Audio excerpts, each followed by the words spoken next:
शिक्षा का नया पर्व।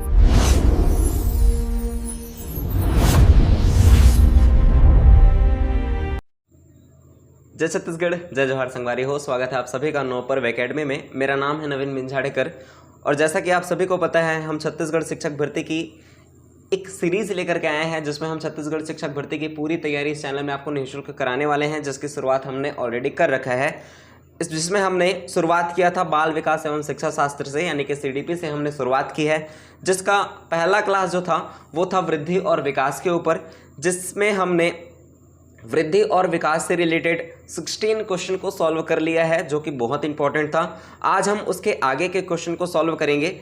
अगर आप छत्तीसगढ़ शिक्षक भर्ती की तैयारी कर रहे हैं, चाहे वो सहायक शिक्षक की हो या फिर व्याख्याता की, या फिर आप तैयारी कर रहे हैं सीजीटेट, सीटेट या प्री बीएड या प्री डीएड की, तो आज का ये जो वीडियो है वो आप सभी के लिए बहुत इंपॉर्टेंट होने वाला है, क्योंकि सीडीपी जो है इन सभी एग्ज़ाम में एक महत्वपूर्ण स्थान लेकर के चलता है। सीडीपी का जो वेटेज है इन सभी एग्जाम में आपको ज़्यादा देखने को मिलेगा। तो आज का जो वीडियो है वो आप सभी के लिए बहुत इंपॉर्टेंट होने वाला है। वीडियो को एंड तक ज़रूर देखना, क्योंकि इसमें हमने वर्तमान चल रहे पैटर्न को फॉलो किया है। जिस तरह के व्यापम प्रश्न पूछता है, कथन कारण वाले प्रश्न, कूट वाले प्रश्न, अरेंज करने वाले प्रश्न, वैसे ही प्रश्नों का संग्रह आपको इस वीडियो में देखने को मिलने वाला है।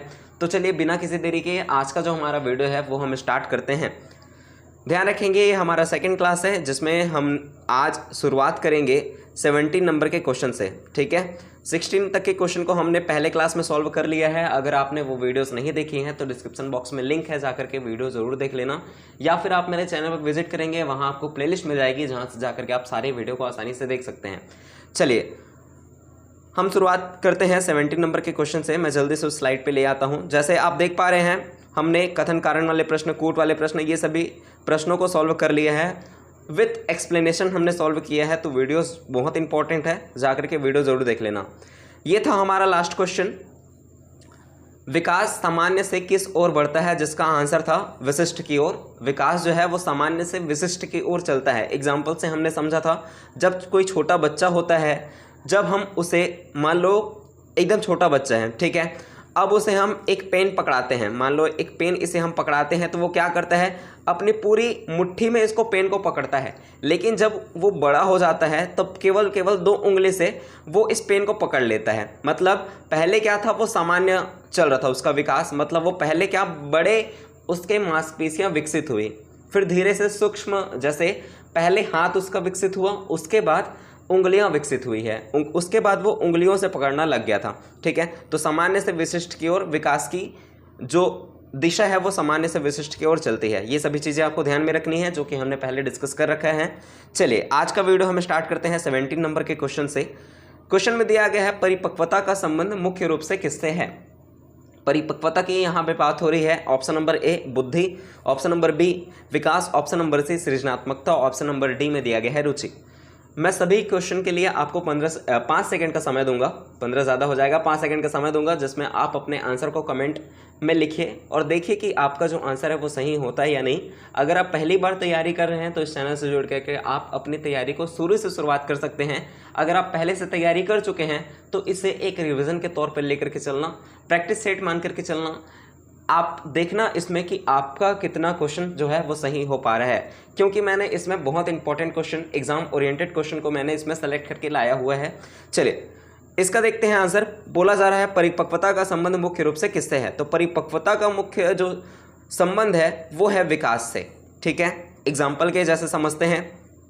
मान लीजिए 6 माह का कोई बच्चा है, ध्यान से सुनना, 6 माह का कोई बच्चा है, अब आप उसे इस दुनिया की सबसे महंगी जूती लेकर आए हैं। ठीक है, 6 माह का कोई बच्चा है, आप उसे दुनिया की सबसे महंगे जूते, ठीक है, 6 माह का बच्चा है, उसको हम सबसे महंगे जूते पहनाते हैं, लेकिन क्या वो दौड़ पाएगा?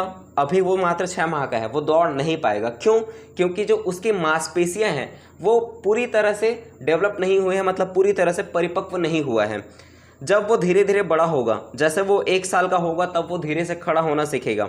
ठीक है, और जब उसका विकास होगा, मतलब और जब वो बड़ा होगा तब वो धीरे से चलना शुरू करेगा। उसके बाद जब और बड़ा होगा तो वो दौड़ना सीख जाएगा। मतलब क्या हो रहा है यहाँ पे, जैसे जैसे बच्चे का विकास हो रहा है, जब वो 6 माह का था तब वो सिर्फ बैठ पा रहा था। ठीक है, अब जैसे वो 1 साल का हुआ तो धीरे से खड़ा होना शुरू किया, धीरे से चलना शुरू किया, मतलब जैसे जैसे विकास होते जा रहा है परिपक्वता उस बच्चे में आती जाती है। इस प्रकार जो परिपक्वता है उसका जो संबंध है वो विकास से है, आप समझ गए होंगे। चलिए आगे बढ़ें। नेक्स्ट हमें क्वेश्चन दिया गया है किशोरावस्था के दौरान होने वाले परिवर्तन हैं। किशोरावस्था जब आती है तो इनमें से कौन कौन सा परिवर्तन बच्चे में देखने को मिलता है। पहले नंबर में दिया गया है अमूर्त चिंतन का उदय, दूसरा दिया गया है संवेगात्मक अस्थिरता, तीसरा दिया गया है तीव्र शारीरिक बदलाव। चलिए अपना आंसर बताएंगे। जब बच्चा किशोरावस्था में आता है, किशोरावस्था कहने का मतलब है जब बच्चा 12 से 18 वर्ष की एज में आता है, मतलब जिसे हम टीन एज बोलते हैं, ठीक है। तो 12 से जब 18 वर्ष की आयु में बच्चा होता है तब वो अमूर्त चिंतन करने लग जाता है, ठीक है। अमूर्त चिंतन मतलब बच्चा सोचने लगता है, ठीक है। जैसे अमूर्त चिंतन मतलब बच्चा उन चीज़ों के बारे में सोचने लगता है जो उसके सामने नहीं है, मतलब मान के चलो वो भविष्य की चिंता करने लगता है। ये हो गया अमूर्त चिंतन, मतलब किशोरावस्था में अमूर्त चिंतन होता है। संवेगात्मक अस्थिरता, संवेगात्मक अस्थिरता कहने का मतलब क्या है, इस एज का जो बच्चा होता है उसका मूड हमेशा स्विंग होते रहता है, मतलब कभी वो बहुत खुश हो जाएगा, कभी अचानक से एकदम उदास हो जाएगा, छोटी छोटी चीज़ों में वो गुस्सा करने लगेगा, मतलब संवेगात्मक अस्थिरता आती है उसमें, ठीक है। इस टीन एज में तीव्र शारीरिक बदलाव, जैसे इस एज में जब आता है बच्चा तो जैसे लड़का है तो उसका आवाज़ जो है भारी होने लगता है, दाढ़ी मूंछ धीरे धीरे आने लगता है, तो तीव्र शारीरिक जो बदलाव है वो उसमें देखने को मिलता है। इस प्रकार तीनों जो पॉइंट है वो करेक्ट है, इसलिए ऑप्शन नंबर जो सी है इसका करेक्ट आंसर होगा, ठीक है। एक चीज़ और आपको इसमें ध्यान में रखना है जो कि पूछा जाता है, किशोरावस्था को तूफान की उम्र बोला जाता है, ठीक है। तनाव और तूफान की उम्र किसे बोला जाता है पूछा जाए तो किशोरावस्था को।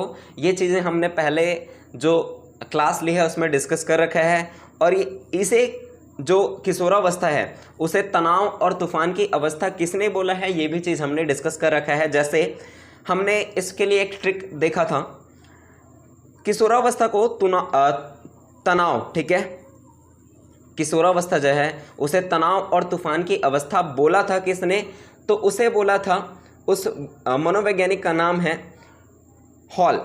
क्या था उस मनोवैज्ञानिक का नाम? Stanley hall. मैंने आपको पहले डिस्कस कर रखा है, देखते हैं उसका वैज्ञानिक का नाम था क्या, स्टेनली हॉल, ठीक है। इन्होंने क्या कहा कि जो किशोरावस्था है वो तूफान और तनाव की अवस्था है। अब इसे हमने कैसे याद रखा था, जब तूफान आता है, ठीक है, जब तूफान आता है तो हम कहाँ चले जाते हैं, हॉल में चले जाते हैं, अपने रूम से निकल के हॉल में आ जाते हैं। इससे आप याद रख सकते हैं जो तूफान और तनाव की एज है वो किशोरावस्था को कहते हैं, और किसने कहा है तो स्टेनली हॉल ने इसे कहा है, ठीक है। जैसे तूफान आया तो हम कहाँ आ गए, हॉल में आ गए। ये चीज़ें हमने डिस्कस कर रखी है। अगर आपने पहले वीडियो नहीं देखी है तो डिस्क्रिप्शन बॉक्स में लिंक है, जाकर के वीडियो ज़रूर देख लेना। वीडियो बहुत इंपॉर्टेंट है, मैंने सभी चीज़ों को बहुत डीपली समझाया है। चलिए आगे बढ़ते हैं। नेक्स्ट हमें क्वेश्चन दिया गया है, कथन कारण जिस तरह के व्यापक प्रश्न पूछता है। कथन में दिया गया है विकास एक रैखिक प्रक्रिया है। कारण में दिया गया है बच्चे की विकास दर हर उम्र में एक समान रहती है। क्या हो जाएगा इसका करेक्ट आंसर? जल्दी से अपना जो आंसर है वो कमेंट करेंगे। तो इसमें जो दोनों पॉइंट है वो दोनों पॉइंट ही गलत हैं। क्यों? जो विकास है, मैंने पहले की क्लास में आपको बताया है कि विकास जो है वो रेखीय प्रक्रिया नहीं है, ये क्या है, वर्तुलाकार है, ठीक है। ये क्या है, वर्तुलाकार है, रेखीय प्रक्रिया नहीं है, ठीक है। तो ये जो पॉइंट था वो तो गलत हो गया, इसमें रेखीय दिया गया है जबकि विकास जो है वो वर्तुलाकार है। दूसरा जो कथन दिया गया है, जो कारण दिया गया है बच्चे की विकास दर हर उम्र में एक समान रहती है, ये भी पॉइंट एकदम इनकरेक्ट है, गलत है। क्यों? जैसे बच्चे का इसमें क्या बोला जाए, विकास दर हर उम्र में एक समान होता है, जो कि नहीं होता। बच्चे का विकास दर जो है वो परिवर्तित होते रहता है। जैसे जब बच्चा छोटा होता है, ठीक है, तो उसका जो विकास है वो तेज़ी से होता है, वो जल्दी जल्दी बढ़ने लगता है। ये चीज़ें आपने नोटिस की होगी। अब लेकिन जब वो बच्चा जो है वो स्कूल में आता है, जैसे 6 वर्ष की 12 वर्ष की आयु में जब वो बच्चा आता है तो उसका जो विकास है वो स्लो हो जाता है, ठीक है। मतलब पहले तो फास्ट था, उसके बाद वो स्लो हो गया लेकिन जैसे ही वो किशोरावस्था में आता है, मतलब 12 से 18 वर्ष की आयु में आता है, तो फिर से उसका जो विकास है वो और तेज़ी से होने लगता है। मतलब आप देख पा रहे हैं उम्र के साथ साथ इसमें जो विकास है वो हर उम्र में अलग अलग है, एक समान नहीं है। लेकिन इसमें बोला जा रहा था कि हर उम्र में जो विकास दर है वो एक समान होती है, इसलिए दोनों जो कथन कारण है वो दोनों इनकरेक्ट है, इसलिए ऑप्शन नंबर सी जो है वो इसका करेक्ट आंसर होगा। चलिए आगे बढ़ें। नेक्स्ट हमें क्वेश्चन दिया गया है, आनुवांशिकता की सबसे छोटी इकाई क्या है। आनुवांशिकता की बात हो रही है, जल्दी से अपना आंसर बताएंगे। आप सभी को इसका आंसर पता होगा आई होप। तो आनुवांशिकता की जो सबसे छोटी इकाई है वो होता है जीन, ठीक है। अब इसे समझेंगे कैसे, ध्यान से सुनना। जैसे माता पिता है, ठीक है, ये कोई माता पिता है, इनका जो बच्चा है वो, आप इन बच्चे को देख के समझ जाएंगे कि इनके माता पिता ये हैं। क्यों? क्योंकि बच्चे का जो शकल है वो माता पिता से लगभग मेल खाता है। वो क्यों मेल खाता है? इन जीन की वजह से। माता पिता के जो जीन होते हैं, ठीक है, जो जीन होते हैं वो इस बच्चे में आता है। इसी जैसे किसी बच्चे का आँख का कलर अपने माता पिता के आँख के कलर पे डिपेंड करता है, ठीक है, वो जीन की वजह से है। तो ये सभी चीज़ें जो है वो जीन की वजह से होता है, ठीक है। तो आनुवांशिकता की सबसे छोटी इकाई अगर पूछा जाए वो होता है जीन। चलिए आगे बढ़ें। नेक्स्ट हमें क्वेश्चन दिया गया है, आयु वर्ग और अवस्था का सही मिलान करना है। बहुत ही ईजी क्वेश्चन है। आपको इधर आयु वर्ग दिया गया है और इधर उसकी अवस्थाएं दी गई है। किस आयु वर्ग को किस नाम से जाना जाता है, बस इतना आपको बताना है। चलिए देखते हैं। 0 से 2 वर्ष की आयु, इसको हम क्या बोलते हैं? तो 0 से 2 वर्ष की जो आयु होती है उसे हम बोलते हैं क्या? तो उसे हम बोलते हैं क्या? शैशवावस्था, ठीक है। शैशवावस्था मतलब 0 से 2 वर्ष की आयु को हम क्या बोलते हैं? शैशवावस्था। उसके बाद आता है 2 से 6 वर्ष।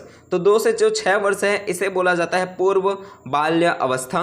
उसके बाद जो 12 से 18 वर्ष दिया गया है इसे बोला जाता है किशोरावस्था, ठीक है। इतनी चीज़ें आपको ध्यान में रखनी है। इस प्रकार इसका जो करेक्ट आंसर हो जाएगा वो हो जाएगा ऑप्शन नंबर ए, ठीक है। चलिए यहाँ पे एक चीज़ का मिसिंग यहाँ पे है, जैसे 6 वर्ष से 12 वर्ष की आयु को क्या बोलेंगे? तो 2 से 6 वर्ष की आयु को हम बोल रहे थे पूर्व बाल्यावस्था। अब हम 6 वर्ष से 12 वर्ष की आयु को जो वर्ग है उसको हम बोलेंगे उत्तर बाल्यावस्था। इतनी चीज़ें आपको ध्यान में रखनी है। 0 से 2 वर्ष शैशवावस्था, 2 से 6 वर्ष पूर्व बाल्यावस्था और 6 से 12 वर्ष उत्तर बाल्यावस्था और 12 से 18 जो हो जाएगा किशोरावस्था, ठीक है। इतनी चीज़ें आपको ध्यान में रखनी है। चलिए आगे बढ़ें। नेक्स्ट हमें क्वेश्चन दिया गया है, विकास के प्रमुख आयाम कौन से हैं? शारीरिक, संज्ञानात्मक, संवेगात्मक और सामाजिक। क्या हो जाएगा इसका करेक्ट आंसर? जल्दी से अपना आंसर बताएंगे।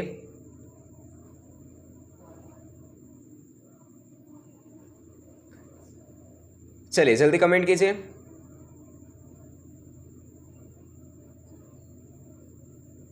तो इसका जो करेक्ट आंसर हो जाएगा, विकास के प्रमुख आयाम कौन से हैं? तो वो शारीरिक भी है, संज्ञानात्मक भी है, संवेगात्मक भी है और सामाजिक भी है। इसलिए ऑप्शन नंबर जो डी है वो इसका करेक्ट आंसर होगा, ठीक है। जैसे इसको एग्जाम्पल से समझते हैं। शारीरिक अवस्था में क्या होता है? जो आयाम है विकास के आयाम, इसमें सबसे पहला जो है शारीरिक, इसमें क्या होता है? शरीर का बढ़ना। जो विकास है सबसे पहले क्या होगा? शरीर जो है वो बढ़ता है, ठीक है। संवेगात्मक की बात करें तो इसमें क्या होता है? दिमाग तेज होने लगता है, ठीक है। उसके बाद अगर मैं बात करूं सामाजिक की, तो सामाजिक में क्या होता है? बच्चा दोस्तों के साथ घुलना मिलना स्टार्ट कर देता है। ये हो जाएगा उसका सामाजिक विकास। शारीरिक विकास हम समझ गए, उसका शरीर का विकास। संज्ञानात्मक में उसका दिमाग तेज हो रहा है। सामाजिक में क्या हो रहा है? वो अपने दोस्तों के साथ घुलना मिलना, ये हो जाएगा उसका सामाजिक विकास, ठीक है। अब बचा क्या? संवेगात्मक। इसमें क्या होता है? इसमें क्या हो जाता है? संवेगात्मक में बच्चा जो है वो अपने संवेग में काबू पा जाता है, जैसे गुस्सा होना या फिर रोने पर काबू पाना, ये सभी जो है वो संज्ञानात्मक में आ जाएंगी। इतनी चीज़ें आपको समझ में आ गई। चलिए इसको एक और ये सभी जो चीज़ें हैं, ठीक है, वो आपस में कनेक्टेड रहती हैं। कैसे कनेक्टेड रहती हैं वो चीज़ें भी समझ लीजिए। जैसे कोई बच्चा है, अब ये जो बच्चा है, जैसे हम और आप ही मान लेते हैं, जैसे हम में से कोई हैं और हम पढ़ाई कर रहे हैं अचानक, ठीक है, कभी पढ़ाई में बैठे हैं, अपने पढ़ाई कर रहे हैं अपने साथ में। अब अचानक से हमारा क्या हो रहा है, सिर बहुत तेज़ से दर्द कर रहा है।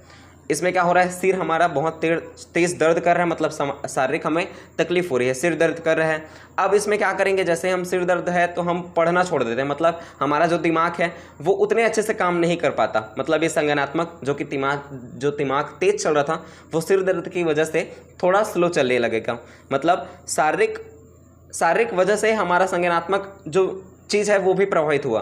अब इसके बाद क्या होगा, संवेगात्मक। इसमें जैसे अब मेरा सिर दर्द कर रहा है, अचानक से कोई मुझसे आके कुछ भी फालतू का बातें करेगा तो मैं उसमें चिढ़ जाऊंगा, छोटी छोटी चीज़ों में मैं चिढ़ने लगूंगा। मतलब मेरा संवेग जो है वो कंट्रोल में नहीं रहेगा, मैं कभी भी एकदम गुस्से में आ जाऊंगा, चिड़चिड़ापन मुझ में आ जाएंगी, और ना ही मैं इस टाइम अपने घर वालों से अच्छे से बात करूंगा क्योंकि मेरा सिर दर्द कर रहा है।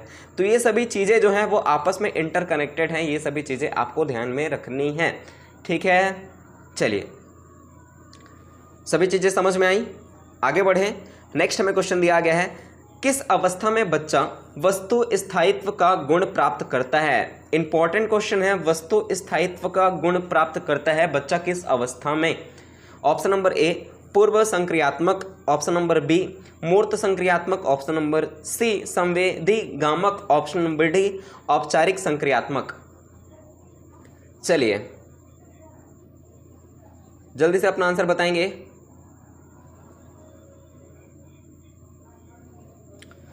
वस्तु स्थायित्व का गुण जो है वो बच्चा किस में पाता है, आपको याद रखना है, तो वो हो जाता है संवेदी गामक अवस्था, ठीक है।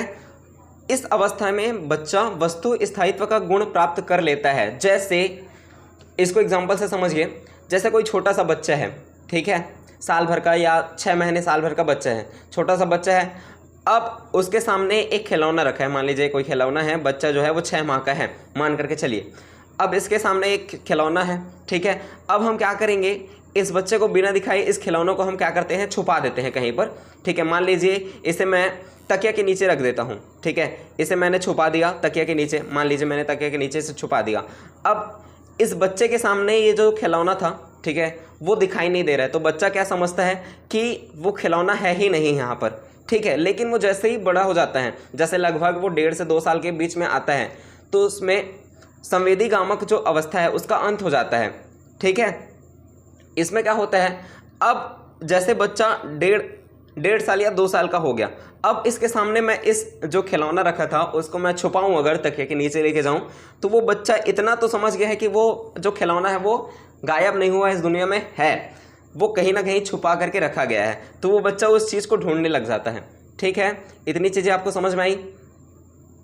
जैसे मैंने क्या बताया, बहुत छोटा सा बच्चा होता है, सोचिए, ठीक है, बहुत छोटा बच्चा सोचता है कि जो चीज़ उसकी आंखों के सामने नहीं है, जैसे ये खिलौना उसके आंखों के सामने नहीं है, वह इस दुनिया में है ही नहीं, वो ये सोचने लगता है। लेकिन जैसे ही वो 1.5 से 2 साल का होता है तो वो समझ जाता है कि खिलौना गायब नहीं हुआ है बल्कि छुपाया गया है, ठीक है। वो तकिया चादर इन सबको हटा हटा करके देखने लगता है, उस खिलौनों को ढूंढने लगता है, ठीक है।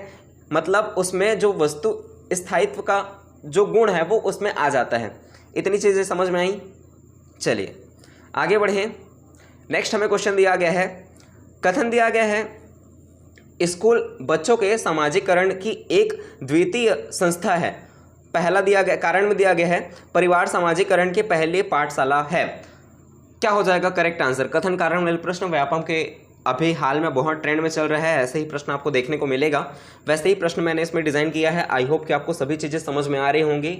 आपकी तैयारी में अगर थोड़ा सा भी इसमें आपको मदद मिल रहा है तो वीडियो को लाइक कर देना। ऐसे ही और वीडियोस पाने के लिए इस चैनल को सब्सक्राइब कर लीजिए। कमेंट करके ज़रूर बताओ कि वीडियो आपको कैसा लग रहा है, ये सीरीज़ कंटिन्यू रखना है कि नहीं रखना है, किस तरह से इसमें कुछ और चेंज करना है क्या, वो चीज़ें आप कमेंट कर सकते हैं। कमेंट बॉक्स आपके लिए है।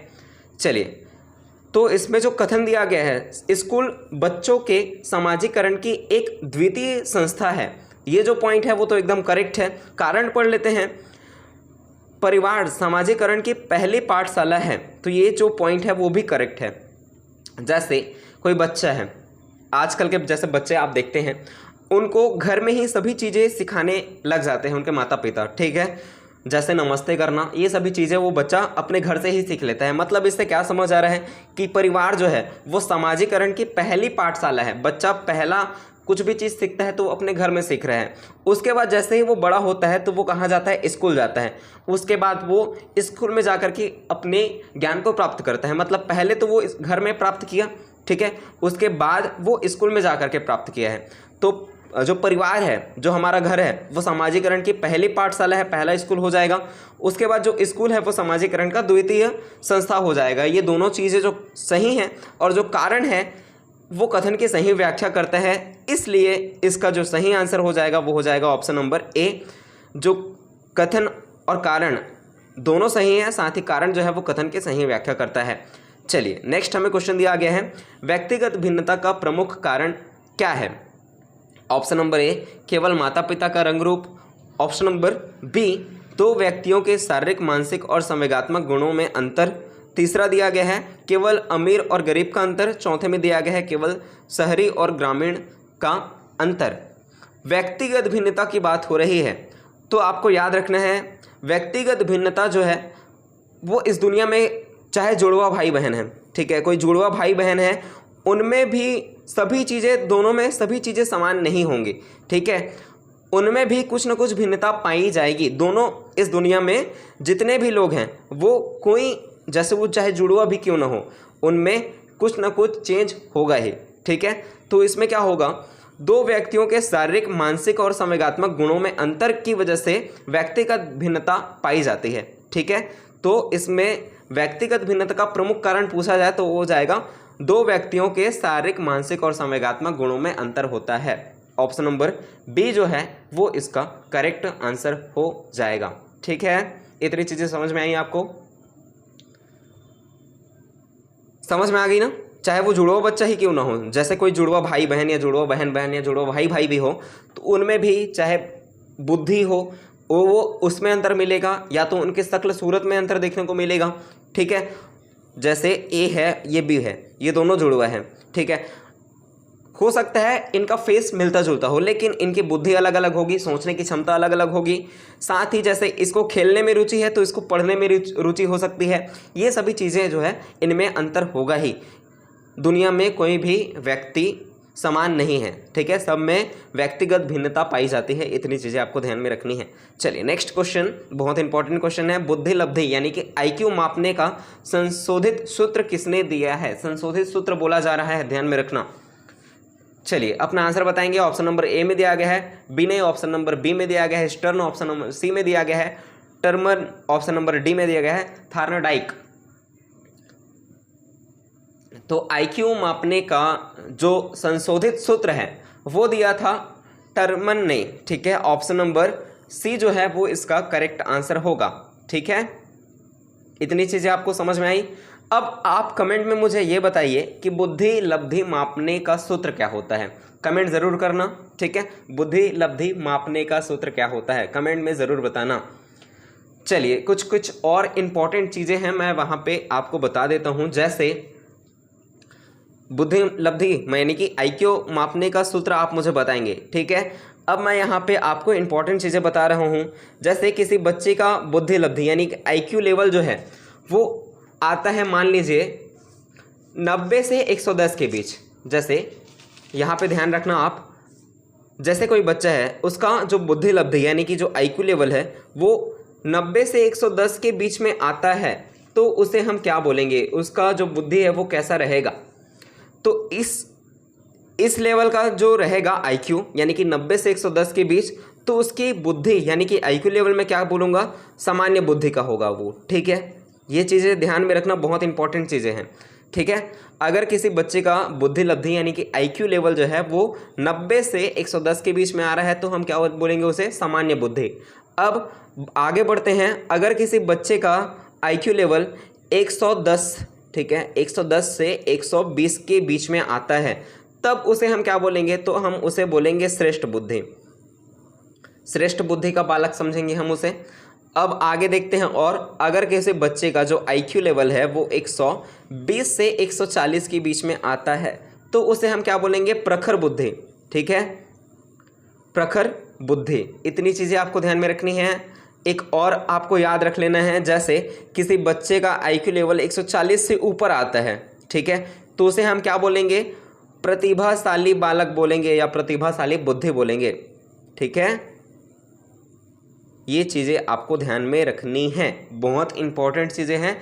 ये आपको कथन में भी कथन कारण करके पूछा जा सकता है, या फिर अरेंज करने में आपको पूछा जा सकता है, मिलान करने में पूछा जा सकता है, इसलिए मैं आपको बहुत डिटेल में बता रहा हूँ। इतनी चीज़ों को आपको ध्यान में रखनी है। मैंने क्या क्या बोला, बुद्धि लब्धि यानी कि IQ अगर किसी बच्चे का 90 से 110 के बीच में है, ध्यान से सुनो, अगर किसी बच्चे का IQ 90 से 110 के बीच में है तो हम उसे क्या बोलेंगे, सामान्य बुद्धि का बालक समझेंगे। अगर किसी बच्चे का IQ लेवल 110 से 120 के बीच में है तो उसे हम श्रेष्ठ बुद्धि का बालक समझेंगे। अगर किसी बच्चे का IQ लेवल 120 से 140 के बीच में है तो उसकी बुद्धि क्या होगी, प्रखर बुद्धि वाला बालक होगा वो। और अगर 140 से ऊपर आता है तो वो प्रतिभाशाली बुद्धि का होगा। इतनी चीज़ें आपको ध्यान में रखनी है, स्क्रीनशॉट ले लीजिए। हालांकि मैं इसका PDF अपने टेलीग्राम ग्रुप में सेंड कर दूंगा, आप टेलीग्राम ग्रुप ज्वाइन कर लीजिए, वहाँ आपको सारी जो PDF है फ्री ऑफ कॉस्ट मिल जाएंगी। चलिए, इतनी चीज़ें समझ में आई आपको, आगे हम बढ़ें। नेक्स्ट हमें क्वेश्चन दिया गया है, एक प्रगतिशील कक्षा में विकास के लिए क्या आवश्यक है, सक्रिय भागीदारी, रटकर याद करना, अन्वेषण। क्या होगा एक प्रगतिशील कक्षा में विकास के लिए आवश्यक, क्या होगा इनमें से, क्या सक्रिय भागीदारी होगा, रटकर याद करना होगा या अन्वेषण करना होगा? चलिए बताइए। इजी है और इम्पॉर्टेंट भी है, चलिए बता पाएंगे क्या होता है। अगर कोई कक्षा है जो कि प्रगतिशील है, जो कि बहुत अच्छा अगर कक्षा है, उसमें विकास का जो आवश्यक चीज़ होगा वो होगा सक्रिय भागीदारी। मतलब मान लीजिए कोई क्लास है, ये कोई क्लास है, इसमें कोई प्रोजेक्ट हो रहा है, ठीक है, इसमें कोई प्रोजेक्ट कराया जा रहा है, तो वो जो टीचर है वो सभी बच्चों को इस प्रोजेक्ट में भागीदार बनाएगा। मतलब सभी छात्रों का, छात्र छात्राओं का इस प्रोजेक्ट में भागीदारी होगी, सक्रिय भागीदारी होगी। हम क्या करेंगे, रट कर याद नहीं करवाना है। अगर कहीं पर भी रटना वाला शब्द आ गया तो उसे आप तुरंत काट देना, ठीक है। अन्वेषण मतलब खोज करना, इस प्रयोग को कैसे की जा रही है, ठीक है, इस प्रयोग का मकसद क्या है, ये सभी चीज़ें अन्वेषण मतलब डिस्कवर अगर करेगा बच्चा खुद से तो वो उसका जो विकास है वो बहुत अच्छे से होगा। सक्रिय भागीदारी है मतलब सभी की जो भागीदारी होगी तब विकास जो है वो और अच्छा होगा। तो पहला और जो तीसरा पॉइंट है वो एकदम करेक्ट है, इसलिए ऑप्शन नंबर C जो है वो इसका करेक्ट आंसर होगा। ठीक है, आगे बढ़ें। चलिए नेक्स्ट हमें क्वेश्चन दिया गया है, विकास की कौन सी अवस्था सुनहरी अवस्था कहलाती है? ऑप्शन नंबर A शैशवावस्था, ऑप्शन नंबर B बाल्यावस्था, ऑप्शन नंबर C किशोरावस्था और ऑप्शन नंबर D में दिया गया है युवावस्था। इसे बहुत ही अच्छे तरीके से मैं समझाने वाला हूं और आप इसे अपने जीवन में रिलेट भी कर लेंगे। चलिए पहले अपना आंसर जो है वो कमेंट में बताइए। चलिए जल्दी बताइए क्या हो जाएगा। सुनहरी अवस्था, सुनहरी अवस्था हम किसे बोलेंगे? आप लोग अभी इतने बड़े हो गए हैं, सीरियसली बताना, कमेंट ज़रूर करना, ठीक है। मैं आपके सभी का कमेंट मैं पढ़ता हूँ और रिप्लाई भी देता हूँ, कमेंट ज़रूर करना, ठीक है। हम लोग को कभी ना कभी ये लगता है, ध्यान से सुनो, अभी हम इतने बड़े हो गए हैं, ठीक है, लेकिन कभी कभी हम ये सोचते हैं कि जब हम स्कूल में थे, ठीक है, तो जब हम स्कूल में थे लगभग 6 से 12 साल की एज में, ठीक है, तो हम वो सोचते थे जब हम स्कूल जाते थे, जब हम छोटे थे तो वो जीवन एकदम बेहतर था यार, ऐसा हम सोचते हैं, कभी ना कभी हमारे माइंड में आता ही है ये चीज़, ठीक है। क्या सोचते हैं, जब हम स्कूल में थे तो कितना अच्छा लाइफ चल रहा था, ना तो किसी चीज़ का टेंशन था, ना तो पैसा कमाने की चिंता थी, ना ही और किसी चीज़ को तनाव में हम लेकर के बैठते थे। हमारा काम क्या था, चुपचाप मस्त खेलो कूदो, एंजॉय करो, मिट्टी में खेलो, दोस्तों के साथ मज़े करो, ये हमारा था चीज़, ठीक है। लेकिन अब जैसे जैसे बड़े हो रहे हैं तो हमारी चीज़ें जो है वो समझ में आ रही है, ये जो जीवन है इससे बेहतर हम जब हम छोटे थे, स्कूल टाइम में थे, हम उसको समझते हैं, ठीक है। तो इसका जो करेक्ट आंसर हो जाएगा वो हो जाएगा बाल्यावस्था। इसी को बोलते हैं हम सुनहरी अवस्था। मतलब जिस तरह के हम सोचते हैं जब हम छोटे थे, ठीक है, तो हम ये सोचते थे कि जो वो एज था, वो हमारा बहुत अच्छा था, मतलब किसी चीज़ की उसमें चिंता नहीं थी, ना हमें कोई करियर का चिंता था, ठीक है, ना ही हमें कोई जॉब करना था, ना, बस हमारा काम था दोस्तों के साथ गली में घूमना, खेलना, मिट्टी में कूदना, मज़े करना, ये हमारा ज़िंदगी था, एकदम सुनहरा ज़िंदगी, गोल्डन एज हमारा वही था। अगर किसी से भी पूछे तो उसका जो गोल्डन एज वो बताएगा वो हमारा बचपन था, यही बोलेगा। तो बाल्यावस्था ये हो जाएगा option number B. I hope कि आप सभी चीज़ें इससे रिलेट किए होंगे। चलिए आगे बढ़ें। आई होप कि आपको सभी चीज़ें समझ में आ रही होंगे और आप इन्जॉय भी कर रहे होंगे। चलिए नेक्स्ट हमारा क्वेश्चन देखते हैं। नेक्स्ट हमें क्वेश्चन दिया गया है, विकास के क्षेत्र और उनके अर्थ का मिलान करना है। विकास का क्षेत्र, बहुत ईजी क्वेश्चन दिया गया है और उनके अर्थ को आपको मिलान करना है। चलिए, जैसे मानसिक विकास, आप पढ़कर भी अपने आंसर को आसानी से करेक्ट कर पाएंगे। जैसे मानसिक विकास में क्या होगा, मतलब दिमाग का बढ़ना, दिमाग का विकास होना। ये कब होगा, तर्क और समस्या समाधान जब हम करने लग जाएंगे, मतलब हमारा मानसिक विकास हो गया, ठीक है। सामाजिक विकास कब होगा, जब हम समाज के नियम को सीख जाएंगे, ठीक है। गामात्मक मतलब हम जब दौड़ना या पकड़ना ये सब चीज़ हम करने लग जाएंगे तो वो हमारा गामक विकास हो जाएगा, ठीक है। इतनी चीज़ें आपको समझ में आ गई होगी। ये गामक को हम और आगे क्लास में डिस्कस करेंगे। दो तरह के होती है मोटर, एक ग्रॉस मोटर होता है, फाइन मोटर होता है, ये हम आगे डिस्कस करेंगे, ठीक है। चैनल से जुड़े रहना, आपको सारी चीज़ें इस चैनल में आपको फ्री ऑफ कॉस्ट कराई जाएंगी। चलिए आगे बढ़ते हैं। लास्ट क्वेश्चन इस सेशन का, विकास की दिशा हमेशा कैसी होती है। ऑप्शन नंबर ए अनिश्चित और अचानक, ऑप्शन नंबर बी विशिष्ट और सामान्य, ऑप्शन नंबर सी में दिया गया है सामान्य से विशिष्ट, ऑप्शन नंबर डी केवल वातावरण आधारित। क्या हो जाएगा करेक्ट आंसर। विकास की दिशा की बात हो रही है। अब इसका जो आंसर है वो आप कमेंट बॉक्स में बताना। आई होप कि आपको वीडियो अच्छी लगी होंगी। अगर आपको वीडियो अच्छा लगा है तो इस चैनल को सब्सक्राइब कर लीजिए, वीडियो को लाइक कर दीजिए। वीडियो को लाइक करना और कमेंट ज़रूर करना कि वीडियो आपको कैसा लगा है। अगर किसी भी चीज़ में इसमें मॉडिफिकेशन करना है तो आप मुझे बता सकते हैं। और इसे ज़्यादा से ज़्यादा शेयर करना, सब्सक्राइब जरूर कर लीजिए, बेल आइकन ऑन कर लीजिए। रोज़ सुबह हम मिलेंगे 9 बजे, सुबह 9 बजे आपको CDP की क्लास देखने को मिल जाएगी। चलिए मिलते हैं हम नेक्स्ट क्लास में, तब तक के लिए बढ़ते रहिए, आगे बढ़ते रहिए। जय हिंद, जय भारत, जय छत्तीसगढ़।